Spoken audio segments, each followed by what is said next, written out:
नमस्कार, आप देख रहे हो इंडिया टाइम्स न्यूज, इंडिया का सबसे तेज न्यूज दिखाने वाला चैनल। आइए बढ़ते हैं आज की बड़ी खबर की ओर। भारत और चीन के रिश्तों में एक बार फिर गर्माहट बढ़ने के संकेत मिल रहे हैं और इसकी वजह बना है एक ऐसा फैसला जो तिब्बत के आध्यात्मिक गुरु दलाई लामा से जुड़ा है। देश के करीब 80 सांसदों ने दलाई लामा को भारत रत्न देने की औपचारिक मांग की है, जिससे चीन की बेचैनी और बढ़ सकती है। यह मांग संसद में गैर सरकारी प्रस्ताव प्राइवेट मेंबर रेजोल्यूशन के रूप में रखी गई है, जिस पर 80 से अधिक सांसदों ने हस्ताक्षर किए हैं।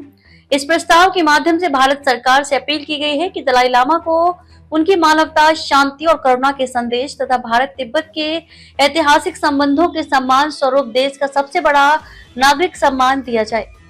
चीन दलाई लामा को एक विघटनकारी नेता मानता है जो तिब्बत की स्वतंत्रता की बात करता है। चीन का ये भी दावा है कि तिब्बत उसका अभिन्न हिस्सा है और दलाई लामा एक राजनीतिक एजेंडे को बढ़ावा दे रही है। ऐसे में अगर भारत दलाई लामा को भारत रत्न देने की घोषणा करता है तो ये सीधा राजनयिक संदेश होगा और बीजिंग निश्चित रूप से इस पर तीखी प्रतिक्रिया देगा। भारत सरकार ने अभी तक इस प्रस्ताव पर कोई आधिकारिक टिप्पणी नहीं की है, लेकिन ये स्पष्ट है कि अगर इसे मंजूरी मिलती है तो ये फैसला दक्षिण एशिया की राजनीति में एक ऐतिहासिक मोड़ बन सकता है।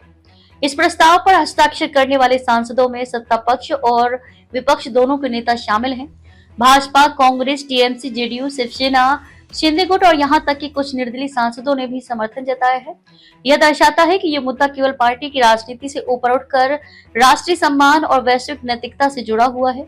1959 में तिब्बत पर चीनी कब्जे के बाद दलाई लामा भारत आए थे और तब से धर्मशाला हिमाचल प्रदेश में निर्वासन पर रह रही हैं। भारत सरकार ने उन्हें शरण दी और वे अब भारत में ही तिब्बत सरकार इन एक्साइल के प्रमुख चेहरा माने जाते हैं।